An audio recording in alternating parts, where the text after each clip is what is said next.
for this committee the number of modifications that have come through Hope now, because you don't know. You probably are not tracking them, and secondly, if you were, you would know that it's not working. Secondly, the GSE proposal that was recently released, you referred to, but it really hasn't gotten underway yet, and it only deals with a small portion of the market. You do refer to FDIC, and you're right. You're right about FDIC's program and what has happened with IndyMac and Chairman Sheila Bair. She has been able to come up with a way by which we could do credible loan modifications, and it's being ignored. Barney Frank and I sent a letter to you and everybody else asking that you should just give her the program and let her run with it, because she's discovered how you can do these loan modifications. You can't do them one by one, Mr. Secretary, and get it done. I spent time, I have 26 of them that I'm working on in my office right now, and I spend time and I get a release from the homeowner and I get on the line with the servicer.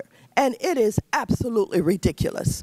And I have had to go all the way to the chairman, for example, of one of the banks, Mr. Stump over at Wells Fargo, to tell him about what his servicing company is and is not doing. They own America's servicing company. I stay on the line for 1 hour just trying to get to a servicer. They are understaffed. They don't take this seriously, and then when you talk with the servicers, they don't even know enough to be able to evaluate the income of those persons who are trying to get some help. With that, I would like, Mr. Chairman, to go to Sheila Bair and ask her to please unveil for this committee what she's doing and what she's shown can be done with IndyMac modifications that have been so successful. I thank the gentleman, but that's going to have to wait until the next round. If someone will ask for it. Briefly, Mr. Secretary. Yeah, I will be brief because there's no one whose disappointment. Mr. Secretary, briefly and substantively. Oh, I can be very.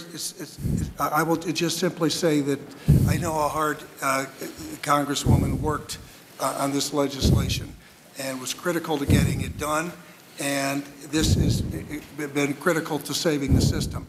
Let me just say specifically to you, Congresswoman, that I have not said no to doing something here in the TARP aimed at foreclosure mitigation. We did not buy illiquid assets for a very good reason. We are going to continue to evaluate and look for programs that protect the taxpayer and are effective. And I just would make one last point here. In designing programs, it's in broad-based programs, there's a balance to getting money to those who need it as opposed to those who don't need it. Things are going to be done. Thank you.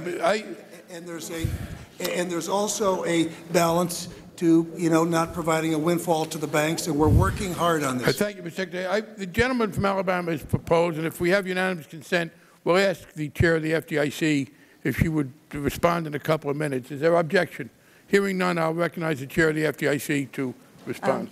Well, thank him. Well, thank you very much. At IndyMac, we became conservator of IndyMac in mid-July, and they had a fairly sizable servicing portfolio with a number of delinquent loans.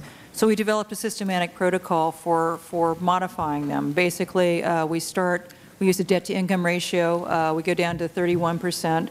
So that pretty much any borrower that's delinquent now, we verify income, and if their income can support a modified loan at 31% of pre-tax income, their principal, interest, taxes, and insurance, they get that loan modification, and we lower their mortgage payment through first interest rate reductions, then extended amortization, and in some cases we do principal forbearance as well. We do it on a systematic basis. We do it for everybody. We do run all these loan modifications through a net present value analysis. So we must demonstrate that the net present value of the modified loan exceeds the foreclosure value. And generally, where there's a reasonable income to support a modified loan, those loans will pass the test. These fall within the authorities that we have at the pooling and servicing agreements that govern IndyMac's servicing obligations. We do it both for IndyMac-owned loans as well as IndyMac service loans for private label securitization. After some strenuous talking and advocacy, we were able to get the investors, even though it was legally authorized, we briefed them obviously, and they are supporting the program now. And specifically, this loan modification protocol is designed to work within the framework of securitization trusts. It is heavily been relied upon with the recent announcements by the GSEs and some of the other larger originators also now announcing they're going to be doing systematic loan modifications as opposed to loan by loan. We have suggested making this program national and providing a financial incentive for servicers and investors to adopt it with some loss sharing. We found in engaging in dialogue with the investors that the biggest pushback, the biggest uncertainty for getting these loans modified is uncertainty about the redefault risk. So what happens if you modify the loan and the borrower still down the road redefaults, and then you have to go to foreclosure later as the home prices are going down, and the losses would be exacerbated. So this is a big concern and uncertainty. So we think to address this, some loss sharing by the government is appropriate, and we have in fact suggested that if servicers would agree and investors would agree to support servicers in modifying these loans to the IndyMac protocol, that if there was a subsequent redefault, up to 50% of the losses would be shared by the government. We would exclude early payment defaults, so the loan would have to perform for 6 months before it would be eligible for this loss sharing program, and very high loan-to-value loans also would have a declining loss sharing. We'd also provide for administrative expenses of $1,000 per modification for servicers. This is another impediment, we think, to systematic loan modifications. The pooling and servicing agreements generally do not provide for compensation for administrative expenses associated with loan mods. They will provide it for foreclosures, but not for loan mods. And it does, even with a systematic approach, you need to go through and verify income. So there's some administrative expense involved. So we think as an additional incentive that it would be appropriate to provide $1,000 per loan mod. We think the combination of these steps could reduce foreclosures by about $1.5 million for loans that will be going delinquent through 2009, which is significant. We think it's about a 30% reduction in foreclosure rates that you will otherwise see. So it's not a silver bullet, but it would be a huge reduction in the foreclosures that you're seeing right now, which are creating significant downward pressure on home prices and lead to very much broader economic problems. And it promotes home ownership. It's only for owner-occupied properties for people who have documented income. But we think for that category there should be concerted effort to preserve home ownership as well as to help our broader economy. So that was Thank you, Madam Chair. I would note that in the TARP there is explicit authorization to provide funding for servicers in appropriate context. So we think it is embraced. The gentleman from California, Mr. McCarthy. Thank you, Mr. Chairman. If I could just follow up one moment with the chairwoman. How many loans did you provide in the IndyMac situation, and what was the value overall? We had about 40,000 delinquent loans that were eligible. There were 60,000 delinquent loans total, but about 20,000 of those were either were investor-owned or been abandoned or were just too far gone. They were in bankruptcy or the homeowners had given up. So about 40,000 eligible. We will, as I indicated in my written testimony, we will do loan modification proposals for about 30,000 of those 40,000. So the letters are going out. They're still going out. And we've completed modifications about 5,000, several thousand more in process. We do verify income. And how long did that take you? What's the time frame a person starts to finish? We started in late August with the first mailing of 7,000 and have made mailings throughout. So we found that we have a streamlined process, and actually we've been in discussions with the GSEs. I think this is something they need to think about.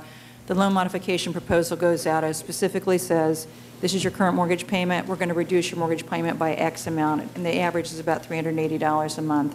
If you want this loan modification, send us a check for your first month's payment and sign this form that allows us to document income through looking at your tax return. It's a very simple, streamlined procedure. It's easy for borrowers to understand. It's not a general, call us, we're here to help you. This is the loan modification that you'll get. So we've had a very strong response rate. Of the first mailing we did in late August, over 70% of the borrowers have responded. Okay. But it still takes time. You still have to document income. You still have to go and look at the tax returns. And you have to establish that borrower contact to get the document. The income verification takes the most time. All right, thank you. Mr. Secretary, I understand you have to modify things, change, and the latest is no longer planning to purchase troubled assets. Have you taken a look since the last 6 weeks about the part of the plan in there, the insurance program? Have you pursued that any further way? Yes, as we have a responsibility to develop an insurance program.